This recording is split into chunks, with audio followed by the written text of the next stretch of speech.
Fala galera, vamos falar agora sobre o Pão de Açúcar, a empresa Pão de Açúcar, código de negociação PCAR3, PCAR3, que apresentou o último balanço referente ao segundo trimestre de 2020 aí, né? Em 29 de julho. O próximo balanço dela vem 4/11. Mas antes, vamos fazer aqueles avisos de sempre aí, né? Se você chegou agora nesse vídeo, tá meio perdido aí, tem uma playlist no meu canal no YouTube. O link tá na bio do Instagram, caso esteja vindo pelo Instagram, que explica como sair do zero até fazer um planejamento financeiro e como investir em ações, caso você deseje investir em ações, né? E como eu analiso as empresas, que é o que você vai ver nesse vídeo. Além disso, esse vídeo não é uma recomendação de investimento, eu sempre saliento isso. Eu só estou trazendo os dados da empresa, sempre no mesmo formato, se pegar minhas outras análises, está no mesmo formato, para que você possa analisar aí, iniciar, caso você não conheça a empresa, ver alguns dados básicos dela e aprofundar sua análise e em diante aí, tá? Além disso, esse vídeo não é uma torcida para o sucesso ou insucesso da empresa e suas cotações, beleza? Então, falando sobre o Pão de Açúcar aí, fazendo aquele apanhado geral, o Pão de Açúcar é do setor atacadista, né? Todo mundo aí conhece, aí já foi no Pão de Açúcar, vende atacado aí as mercadorias.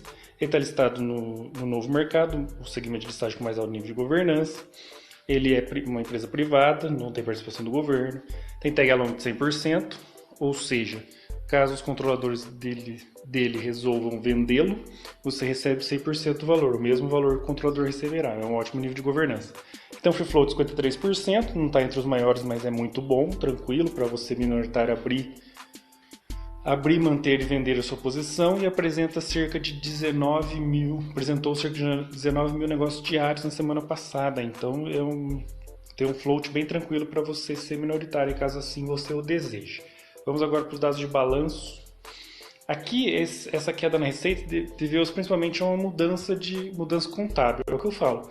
Empresa que já tem essas diferenças contábeis atrapalha a análise e já é um sinal de não tão boa governança.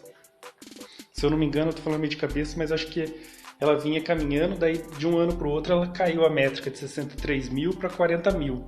Então eu imagino que antes tinha alguma coisa que inflava essa receita. Se você deveria plotar esse gráfico aí até 2014, acho que é numa linha abaixo.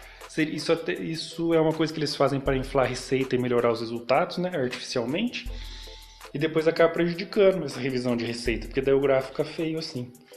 Eu falo isso tranquilamente porque foi feito. O lucro é o mesmo e há essa diferença de receita de um ano para outro, eles inflaram a receita, não tem como fugir disso. Houve algum cálculo errado da receita aí. Tirando esse fator, ela teria tendência de alta, tá vendo como prejudica a análise? É complicado a empresa que tem isso. O EBIT, por sua vez, não tem essa tendência, ou seja, você vê que é uma empresa que não necessariamente está ganhando operacional. Você vê que essa diferença de contabilidade aí, errada aí, influencia muito a análise nos primeiros índices, né? Porque se você olhando aqui, a empresa é ruim, não necessariamente ela é ruim ou é boa. Então, não adianta a empresa querer inflar algum resultado ou utilizar uma normatização contábil mais vantajosa, que quando muda, ela se estrubica, né? E as outras outras empresas que a gente analisou não aconteceu isso. Então daí fica prejudicada a análise. De 2015 para cá, ela tem de 2016 para cá, você vê que ela tem uma leve tendência de subida, mas que fica prejudicada por essa divergência de resultados. O resultado financeiro dela é típico do setor, né? Ela tem que gerar muito estoque, se alavanca, tem várias despesas financeiras. Vamos ver o lucro. Aí o lucro líquido em V aí, né? Foi subindo até 2014, depois apresentou uma queda em 2016, talvez seja de ajuste contábil. Só dar uma pesquisada o que aconteceu se foi um prejuízo mesmo. Eu tô achando que algum prejuízo advindo de ajuste contábil, porque ela estava fazendo uma coisa errada. E eu lembro que teve algum assunto isso, que teve que trocar gestão, aconteceu alguma coisa nesse sentido no Pão de Açúcar. Bom, mas apresentou prejuízo de qualquer forma.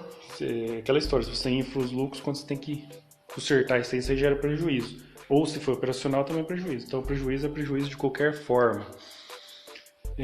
Não tem tendência de crescimento, né, o lucro. Teve essa queda, depois você vê que subiu até 2018 e agora está caindo também nos últimos anos. Como eu sempre falo, não tem segredo, né? A cotação no longo prazo segue o lucro. Então, quando estava subindo os lucros, estava subindo a cotação. Quando começou a cair o lucro, começou a cair a cotação. E assim foi. Depois o lucro retomou, a cotação começou a retomar. E agora está caindo, a cotação está caindo. Foi bem par e passo esse gráfico lucro-cotação aí.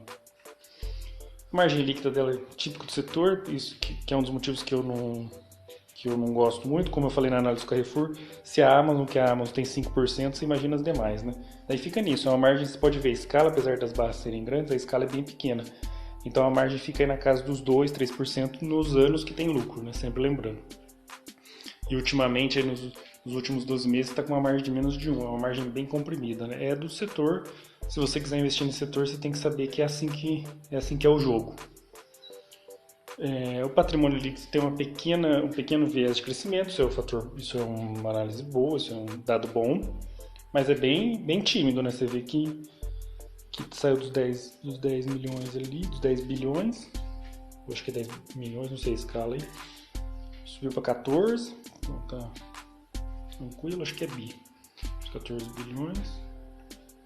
A escala do ROI, o ROI já apresenta um pouquinho, a maioria das vezes a margem segue um pouco o ROI, mas aí nesse caso o retorno do seu patrimônio é um pouquinho melhor, de 5 a 10, não tem nada que denote uma vantagem competitiva, é difícil um atacadista ter vantagem competitiva perante os outros, porque não tem diferenciação de mercadoria, né? Por mais que tente diferenciar o atendimento, fica na mesma, então é difícil ter uma vantagem competitiva nesse setor, a não ser aquele oligopólio que se forma ali das maiores em relação às menores, né? Mas entre as maiores, que é um dos casos Pão de Açúcar, Carrefour, todas as redes de atacado aí, é difícil você ter uma vantagem competitiva, não tem nada que diferencie tanto. Isso aí reflete nessa parte, né? O retorno fica entre 5 e 10, e daí não tem como ter isso aí, mas é um retorno sobre o equity até bom para o setor que ela está inserido. O caixa dela vem crescendo, vamos ver em comparação com a dívida. A dívida bruta, o caixa dela vem crescendo há mais tempo do que a dívida, isso é legal. Vamos ver na dívida líquida como isso reflete. Você vê que como o caixa vem crescendo há mais tempo, de 2011 a 2015 a dívida dela ficou negativa, isso é um dado muito legal e muito positivo para o Pão de Açúcar. Agora, de 2018, você vê que o resultado começou a piorar, né, o lucro líquido, ela está se alavancando, tentando tomar dívida para melhorar esse operacional aí, e daí a dívida líquida começa a aumentar. De 2018 ela envergou e foi, até porque o caixa começou a diminuir nos últimos 6 meses, né? Ela fez um movimento contrário a muitas empresas que a gente que a gente está vendo aí, que é de aumentar o caixa para segurar essa pandemia, né? Ela, pelo contrário, queimou o caixa e aumentou o endividamento aí. Isso aí é uma coisa meio alarmante aí no curto prazo. O DBPL dela é tranquilo, ela é 1 para 1, fica mais ou menos, vocês podem ver pela escala ali no canto do gráfico, está em torno de 1 mais recentemente, chegando a 1,2, já foi mais tranquilo, só que 1 quer dizer de que cada R$2 um vem de recurso terceiro, um próprio, então é um endividamento bem tranquilo perante o patrimônio.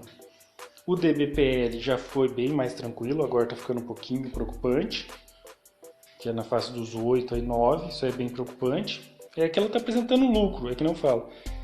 Endividamento elevado perante operacional, quando está com lucro ainda é menos pior, se é que se pode falar assim, do que se estiver no prejuízo, né? Mas tem que dar uma controlada nisso aí, porque já está ficando um endividamento alto perante o EBIT. Você já vê que já tem um peso dessa dívida sobre o lucro, né? Tanto que ele está caindo e ela está tomando mais dívida e não tá refletindo em mais operacional, né?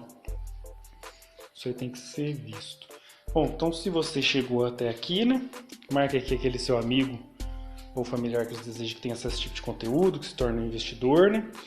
Comenta aí deixando sua opinião ou dúvida, o que você achou do Pão de Açúcar, o que você acha do setor de atacado, que empresa que você gostaria de ver por aqui.